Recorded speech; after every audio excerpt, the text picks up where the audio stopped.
Bismillahirrahmanirrahim. Innal hamdalillah nahmaduhu wa nasta'inuhu wa nastaghfiruh wa na'udzu billahi min shururi anfusina wa min sayyiati a'malina may yahdihillah fala mudhillalah wa may yudlil fala hadiyalah. Asyhadu an la ilaha illallah wahdahu la syarikalah wa asyhadu anna Muhammadan 'abduhu wa rasuluh. Salawatullahi wassalamuhu alaihi wa ala alihi wa ashabihi wa man tabi'ahum bi ihsanin ila yaumiddin. Ya ayyuhalladzina amanu taqullaha haqqa tuqatih wa la tamutunna illa wa antum muslimun. Ya ayyuhan nasu taqu rabbakumul ladzi khalaqakum min nafsin wahidah وخلق منها زوجها وبث منهما رجالا كثيرا ونساء واتقوا الله الذي تساءلون به والأرحام إن الله كان عليكم رقيبا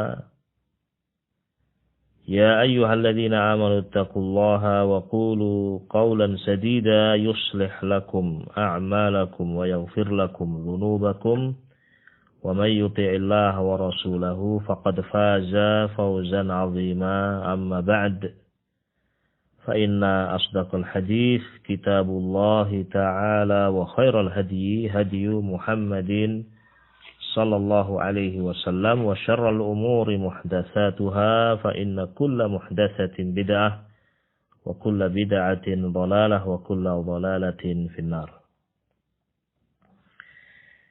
Ma'asyiral muslimin, kaum muslimin dan muslimat, rahimani wa rahimakumullah. Sesungguhnya kita sebagai hamba Allah Subhanahu wa taala memiliki kewajiban untuk bersyukur kepada Allah Azza wa Jalla atas semua nikmat yang Allah Subhanahu wa taala limpahkan kepada kita semuanya. Dan syukur kepada Allah Subhanahu wa taala tidaklah cukup hanya dengan seorang bersyukur dengan lisan, mengucapkan alhamdulillah. Tidak cukup hanya dengan itu. Namun di antara makna syukur, dan ini adalah perkara yang paling penting, seorang bersyukur kepada Allah Subhanahu wa taala dengan beribadah kepada Allah Azza wa Jalla. Memurnikan ibadah kepada Allah Subhanahu wa taala. Jadi seorang tidak dikatakan bersyukur ketika dia tidak beribadah kepada Allah Azza wa Jalla. Baik beribadah dengan lisannya, beribadah dengan al-jawarih, badannya, dengan hartanya. Nah, oleh karena itu Allah berfirman kepada Nabi Dawud, "I'malu ala Dawud syukra." Beramalah kalian wahai keluarga Dawud, wahai Dawud, untuk bersyukur kepada Allah Azza wa Jalla. Nah, jadi bentuk syukur kepada Allah adalah dengan ibadah kepada Allah Subhanahu wa ta'ala. Dan pada kesempatan ini insyaallah kaum muslimin rahimani wa rahimakumullah, kita akan memanfaatkan waktu untuk membahas sebuah perkara yang paling besar dan paling penting dalam kehidupan kita semuanya, yaitu membahas tentang tauhidullah, ibadatullah wahdah, tentang kewajiban seorang hamba beribadah hanya kepada Allah Subhanahu wa taala. Yang ini adalah bentuk syukur kepada Allah. Dan memang harus dengan ini seorang bersyukur kepada Allah. Ada sebuah kitab yang akan kita kaji bersama, sebuah kitab yang berjudul Kitabut Tauhid alladzi huwa haqqullah 'alal 'abid. Kitab Tauhid, kitab yang menjelaskan tentang tauhid, di mana tauhid adalah hak Allah atas seluruh hambanya. Nah, jadi ini kitab yang ada di hadapan kita, yang akan kita bahas bersama, yaitu Kitabut Tauhid alladzi huwa haqqullah 'alal 'abid. Kitab tentang tauhid, ya, penjelasan tentang tauhid, yang tauhid itu merupakan hak Allah atas seluruh hambanya. Kitab ini, ma'asyiral muslimin rahiman rahimakumullah, adalah kitab yang sangat penting untuk kita pelajari, dan kitab yang sangat tinggi nilainya, ya, karena beberapa sisi.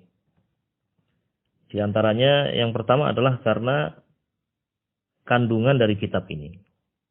Jadi kitab ini adalah kitab yang sangat penting karena yang pertama kandungan dari kitab ini. Kitab ini membahas perkara yang paling penting dalam kehidupan kita. Membahas perkara yang paling penting dalam kehidupan kita. Yaitu membahas tentang apa kewajiban kita kepada Allah Azza wa Jalla. Apa hak Allah Subhanahu wa Ta'ala atas kita semuanya sebagai hambanya. Ya. Jadi kitab ini kitab yang sangat penting karena membahas perkara yang paling penting. Ya, yaitu tentang tauhidullah. Mentauhidkan Allah Azza wa Jalla. Kemudian perkara yang kedua, kitab ini adalah kitab yang sangat penting dan demikian tinggi nilainya, karena isi dari kitab ini kalau kita baca tidak lain adalah ayat-ayat Al-Quran, juga hadis-hadis Nabi alaihi salatu wassalam. Ya, disebutkan pula, ya, aqwal as-sahabah wa tabi'in, ucapan-ucapan sahabat wa tabi'in, salaf dari umat ini. Ya. Nah, jadi kitab ini kalau kita baca, ya, yang ada adalah ayat Al-Quran, hadis-hadis Nabi alaihi salatu wassalam. Sehingga seorang akan tenang, ya, ketika mempelajari akidah dan dilandasi dengan apa? Dengan dalil. Nah, dan demikianlah seharusnya kita sebagai seorang muslim,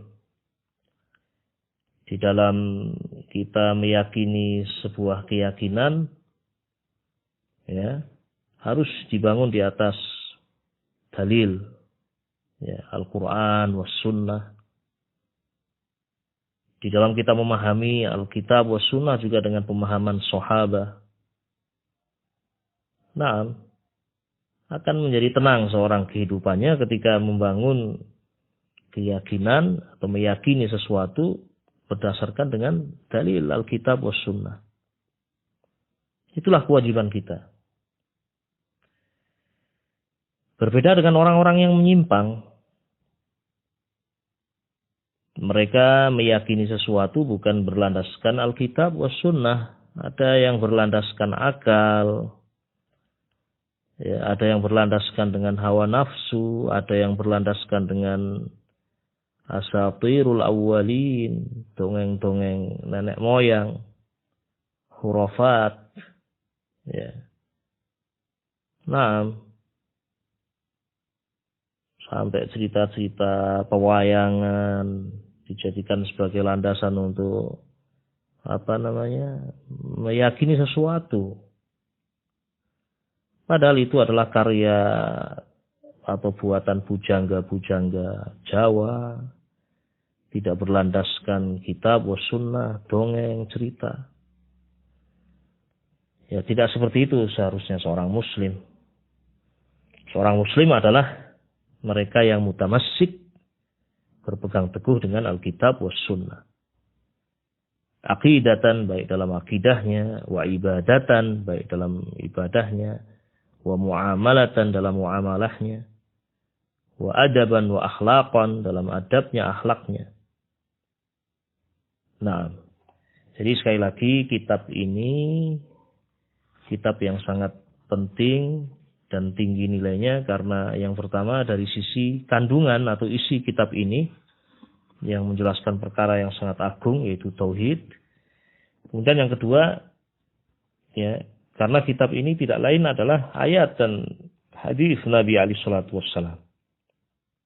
Nah, sehingga insyaallah taala kita akan bersama-sama membaca kitab ini, membaca kitab tauhid alladzi huwa haqqullah 'alal 'abid. Nah, kitab ini ya terdiri dari 67 bab, ya, 67 bab dari bab-bab yang menjelaskan tentang masalah tauhid. Nah, kita akan awali ya pada pertemuan kali ini bab yang pertama insyaallah. Baik. Muallif rahimahullah Syekhul Islam Muhammad ibn Abdul Wahhab At-Tamimi An-Najdi rahimahullah mengawali kitab beliau dengan basmalah. Bismillahirrahmanirrahim. Nah, diawali kitab beliau ini dengan basmalah tidak lain adalah iqtidaan bin Nabi sallallahu alaihi wasallam. Mentoladani Nabi alaihi salatu wassalam.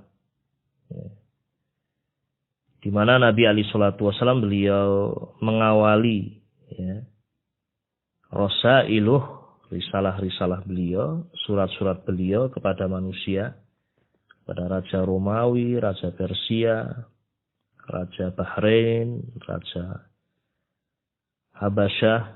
Nah, mengawali surat-surat beliau, surat dakwah ya, dengan basmalah. Bismillahirrahmanirrahim. Nah, dan perbuatan Nabi alaihi salatu wassalam ini adalah sunnah.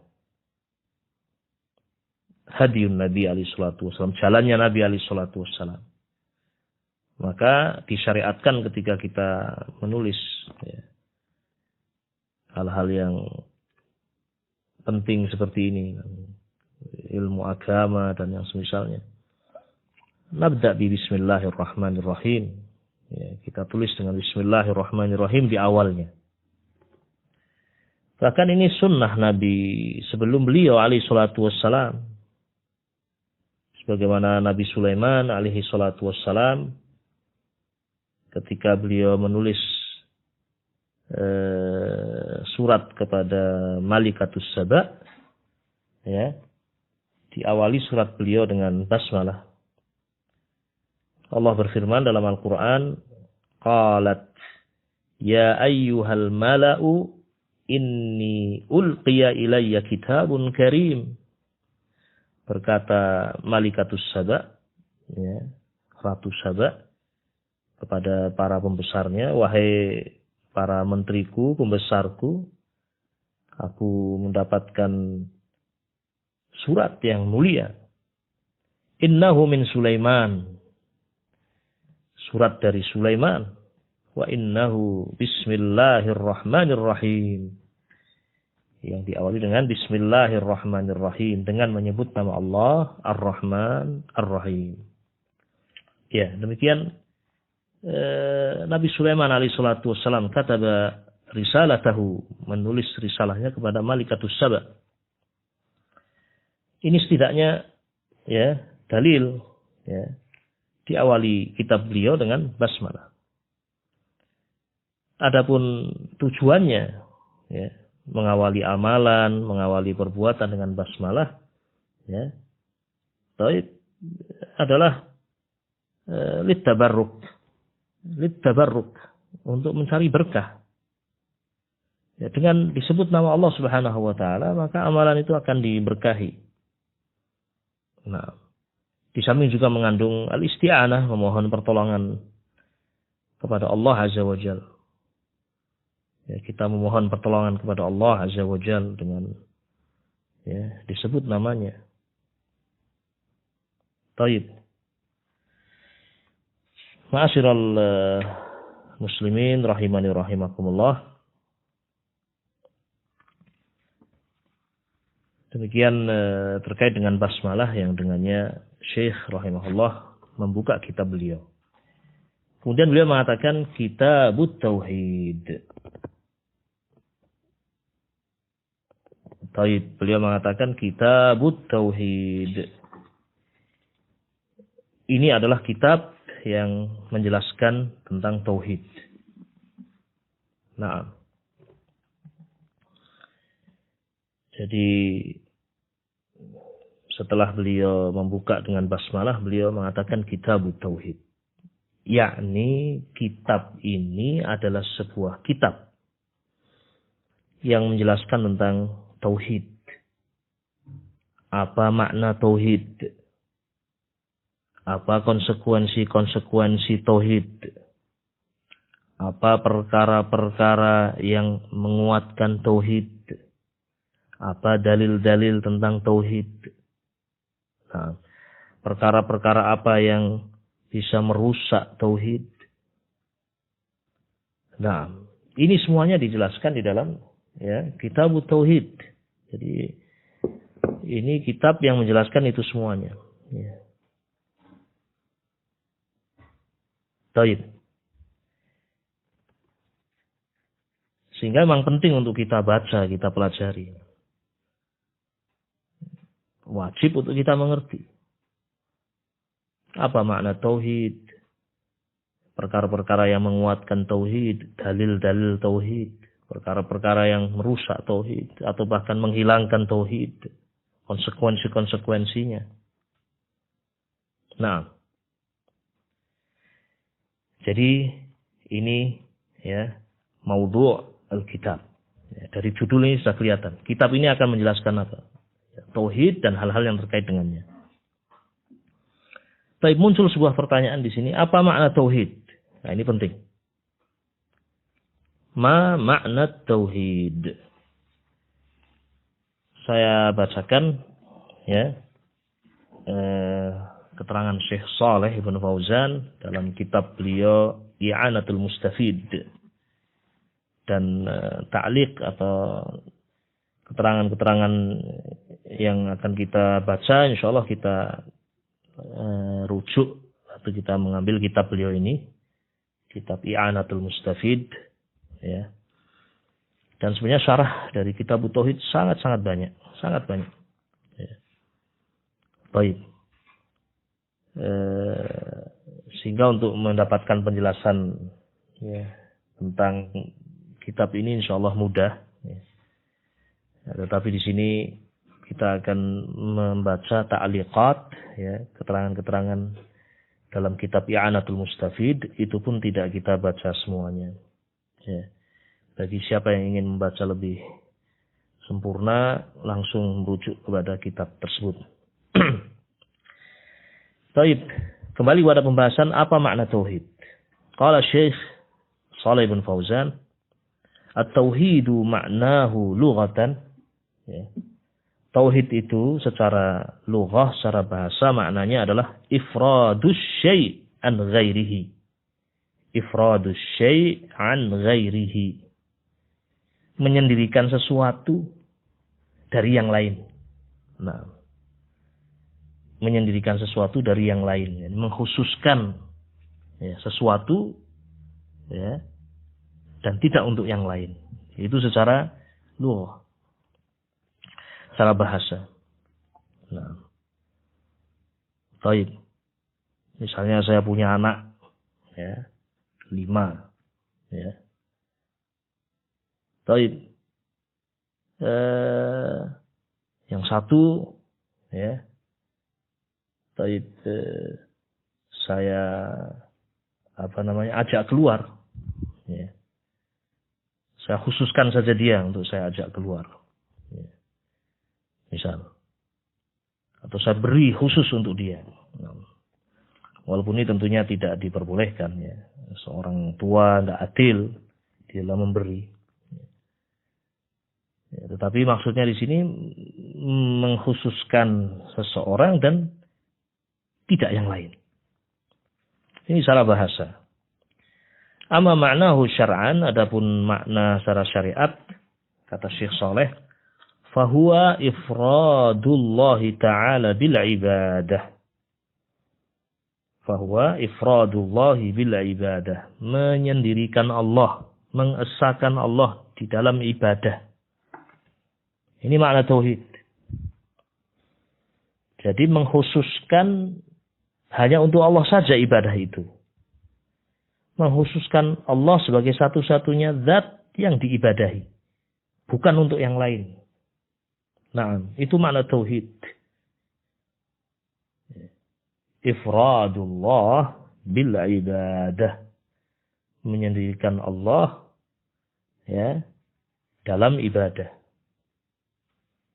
Nah, dan ini makna kalimat la ilaha illallah. Jadi kalimat la ilaha illallah itu kalimat tauhid. Ya. Kalimat tahlil ini adalah kalimat tauhid. Ya. Karena makna dari la ilaha illallah, la ilaha, tidak ada ilah yang berhak untuk diibadahi illallah, kecuali Allah. Naam. Wabillahi taufiq. Kemudian ikhwatil kiram rahimakumullah, ya. Ada perkara penting yang disebutkan oleh Syekh Shalih bin Fauzan, yaitu penjelasan tentang ya pembagian tauhid. Ya. Jadi secara rinci tauhid itu ada 3 macam. Wa tauhidu salasatu anwa' ala sabili tafsil. Demikian kata Syekh Shalih bin Fauzan. Tauhid itu ya ada 3 jenis, ada 3 macam ala sabili tafsil. Kalau dirinci.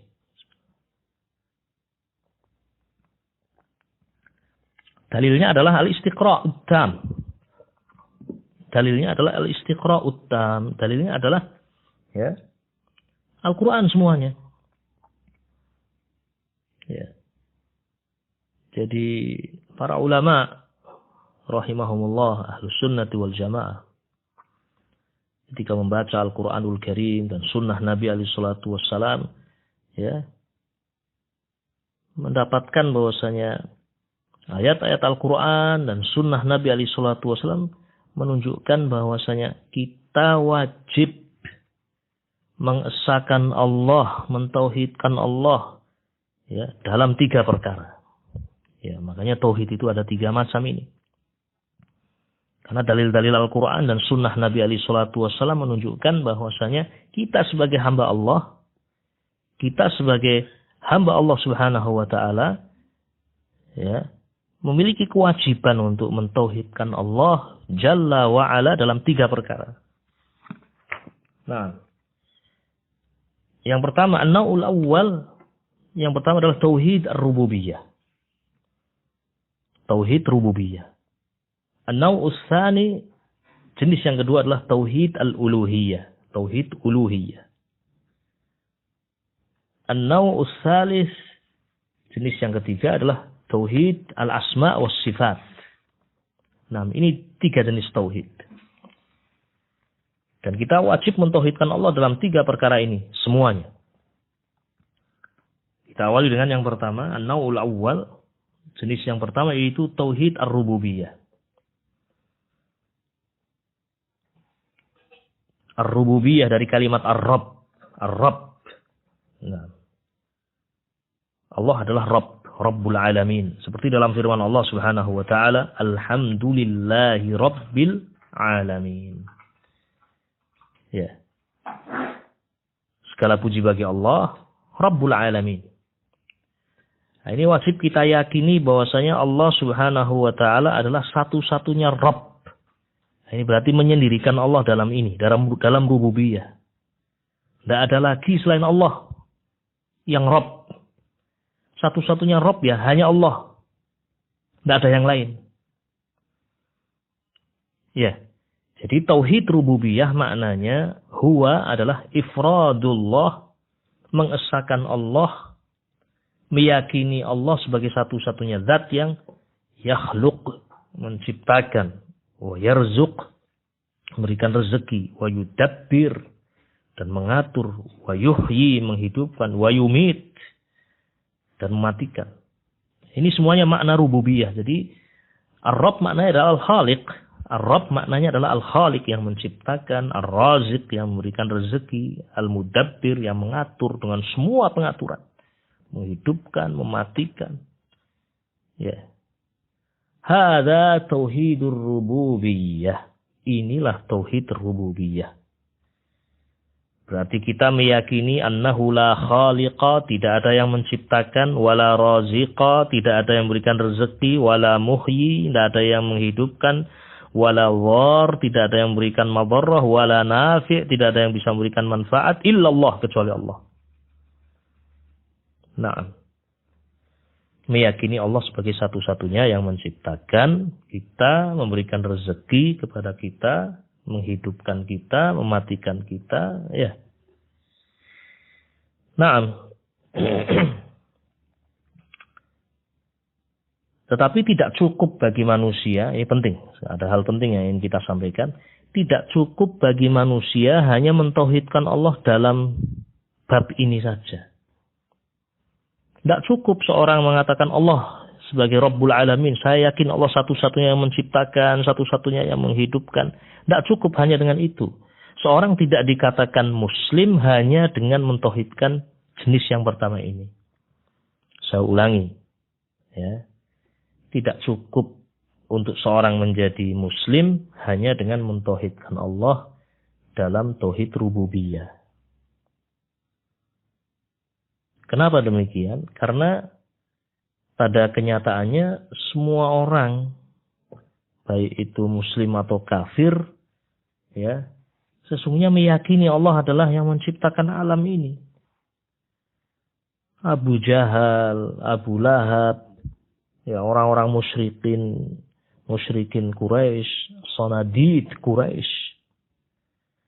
Mereka itu kalau ditanya, ya, siapa yang menciptakan langit, siapa yang menciptakan bumi, mereka semua ternyata mengatakan Allah. Ya. Dalam ayat Al-Quran banyak disebutkan. Seperti firman Allah Subhanahu wa ta'ala, wala in sa'altahum. Ketika engkau wahai Nabi bertanya kepada mereka orang-orang musyrikin, man khalaqas samawati wal arda. Siapakah yang telah menciptakan langit-langit dan bumi? La yaqulunna Allah. Niscaya mereka akan mengatakan Allah. Allah yang menciptakan langit-langit, Allah yang menciptakan bumi. Tetapi mereka tetap dikatakan sebagai musyrikin. Abu Jahal musyrik, ya, Abu Lahab musyrik, orang-orang musyrikin Quraisy semuanya musyrik. Di dalam ayat yang lain Allah berfirman, "Qul, katakanlah wahai Nabi, tanya mereka itu, man yarzuqukum minas sama'i wal ard? Siapakah yang memberikan rezeki kepada kalian dari langit, dari bumi? Allah turunkan hujan. Siapa yang memberikan rezeki untuk kalian dari langit? Amman yamlikus sam'a wal absar? Tanyakan pula siapa yang memiliki pendengaran, siapa yang memiliki penglihatan.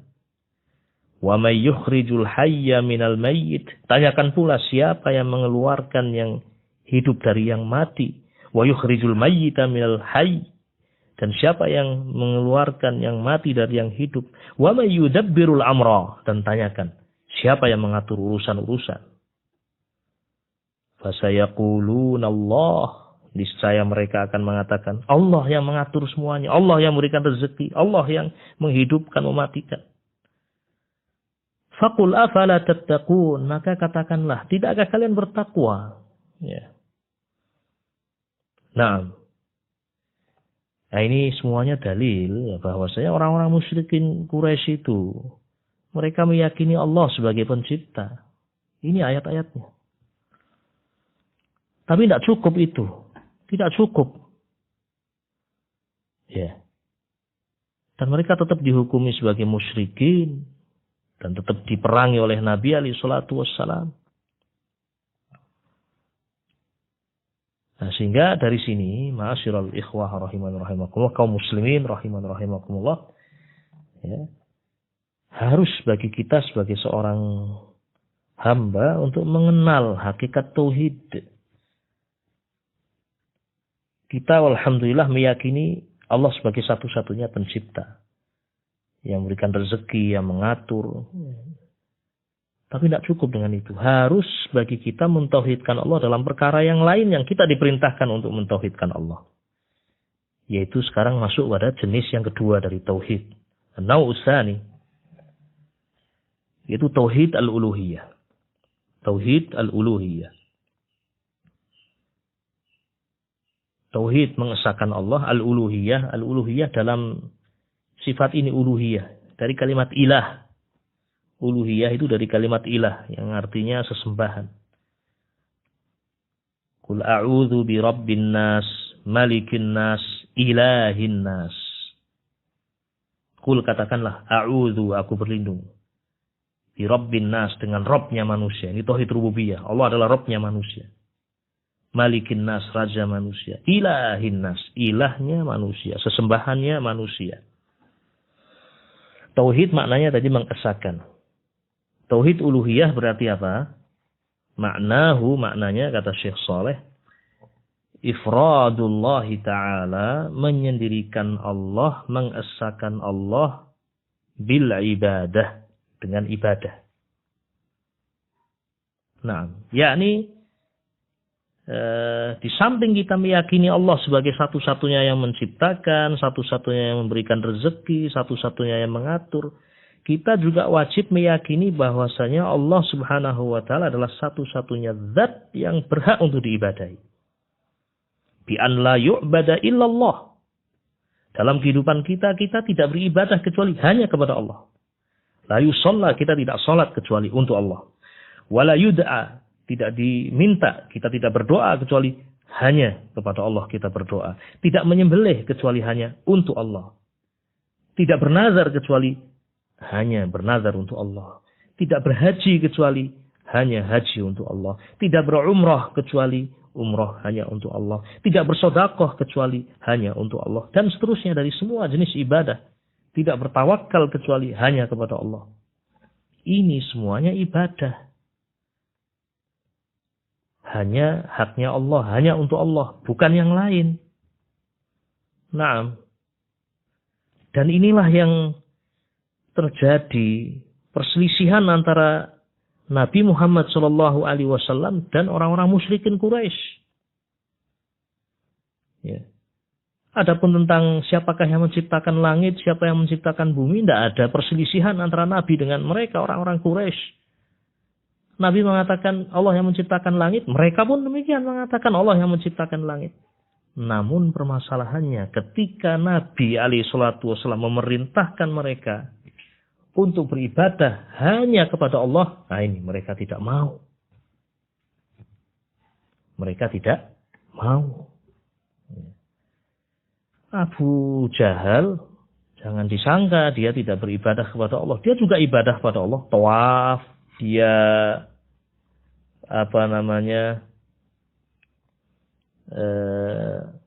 bernazar juga untuk Allah. Namun ternyata di samping dia bernazar untuk Allah, berdoa untuk Allah, kepada Allah, dia juga beribadah kepada yang lain. Berarti dia tidak menyendirikan Allah, tidak mengesahkan Allah dalam ibadah. Baik. Wabillahi taufiq. Dan inilah yang dimaukan dalam dakwah Nabi alaihi salatu wasallam. Kalian wahai orang-orang musyrikin, kalau mau ibadah, beribadahlah hanya kepada Allah, jangan dicampur. Kamu beribadah kepada Allah, namun juga beribadah kepada Latta, beribadah kepada Uzza, beribadah kepada Hubal, kepada Manat. Tidak.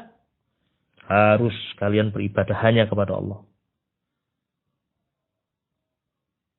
Inilah makna kalimat La ilaha illallah. Ini yang Nabi alaihi salatu wasallam perintahkan kepada mereka musyrikin Arab Qulu la ilaha illallah. Ucapkanlah kalimat la ilaha illallah. Ucapkanlah kalimat la ilaha illallah. Yakni kalian hendaknya mengesahkan Allah dalam ibadah. Naam. Ini yang dimaukan oleh Nabi alaihi salatu wassalam. Naam. Ikhwatil kiram rahimani rahimakumullah. Orang-orang Syiah Rafidhah, ya, mereka musyrikin. Ya. Baik. Mereka mengucapkan la ilaha illallah, namun ternyata bernazar untuk Hasan, bernazar untuk Husain. Ya. Dan yang semisalnya. Ya. Ini ikhwatil kiram rahimani rahimakumullah, jenis yang kedua dari tauhid, yaitu tauhid al-uluhiyah. Dan di dalam Al-Quran tadi sudah kita sebutkan, dalil tauhid rububiyah adalah firman Allah, alhamdulillahi rabbil alamin. Adapun dalil tauhid uluhiyah diantaranya adalah firman Allah dalam surah Al-Fatihah, iyyaka na'budu wa iyyaka nasta'in. Hanya kepada Engkau ya Allah kami beribadah, dan hanya kepada Engkau saja ya Allah kami mohon pertolongan. Dan yang terakhir, ya, ini sebagai muqaddimah pembahasan kitab tauhid, yaitu jenis yang ketiga dari tauhid. Kita punya kewajiban untuk mentauhidkan Allah, mengesahkan Allah di dalam asma wa sifat, tauhidul asma wa sifat. Mentauhidkan Allah dalam nama-namanya, dalam sifat-sifatnya. Maksudnya, kita wajib meyakini bahwasanya hanya Allah subhanahu wa ta'ala satu-satunya zat yang memiliki al-asma'ul husna. Satu-satunya zat yang memiliki nama-nama yang maha indah. Dan sifat-sifat yang maha tinggi. Dan bahwasanya sifat-sifat Allah itu hanya Allah saja yang punya. Tidak ada yang menyamai sifatnya Allah. Seperti firman Allah, laisa kamitslihi syai' wa huwas samiul basir. Ya. Tidak ada yang serupa, tidak ada yang sama dengan Allah Subhanahu wa taala. Walam yakul lahu kufuwan ahad. Jadi ketika kita membaca ayat yang menyebutkan sifat, maka wajib kita menetapkan itu sifatnya Allah. Allah berfirman, wa huwas samiul basir. Allah namanya adalah As-Sami', Al-Basir. Allah adalah zat yang maha mendengar, zat yang maha melihat. Berarti kita meyakini As-Sami' adalah namanya Allah, Al-Basir adalah namanya Allah. Dan As-Sami' maknanya adalah Allah memiliki sifat mendengar, Al-Basir, Allah memiliki sifat mada? Al-Basar, melihat. Dan kita juga meyakini sifat Allah adalah sifat yang maha sempurna, tidak ada yang sama dengan sifat Allah. Hanya Allah saja yang memiliki sifat-sifat kesempurnaan. Hadhihi anwa'ut tauhid as-salasah. Inilah 3 jenis tauhid, ya, yang semuanya wajib kita yakini. Ya, kita wajib meyakini, ya, dalam kehidupan kita ini 3 jenis tauhid ini. Tauhid rububiyah, meyakini Allah satu-satunya Rabbul Alamin, alhamdulillahi Rabbil Alamin. Kita meyakini Allah satu-satunya zat yang berhak untuk diibadahi. Hanya Allah saja ibadah itu. Iyyaka na'budu wa iyyaka nasta'in. Hanya kepada Engkau ya Allah kami beribadah. Dan kita juga wajib meyakini Allah subhanahu wa ta'ala hanya Dia sajalah yang memiliki al-asma'ul husna. Nama-nama yang maha indah. Dan satu-satunya zat yang memiliki sifat yang maha sempurna. Tidak ada yang menyerupai dengan sifat Allah azza wa jalla. Di antara dalilnya adalah ayat dalam Al-Quran, dalam surah Al-Fatihah, Ar-Rahmanir Rahim. Ini di antara nama Allah. Ya. Baik. Walillahil asma'ul husna. Dan Allah memiliki asma'ul husna. Ini muqaddimah yang bisa kita sampaikan kaum muslimin dan muslimat yang saya muliakan. Mudah-mudahan muqaddimah ini bermanfaat untuk saya pribadi dan seluruh kaum muslimin. Dan insyaallah kita akan lanjutkan pembahasan kitab tauhid alladzi huwa haqqullah 'alal 'abid pada kesempatan yang akan datang. Naktafi bihadzal qadri. Subhanakallahumma wa bihamdika asyhadu an la ilaha illa anta astaghfiruka wa atubu ilaik. Assalamualaikum warahmatullahi wabarakatuh.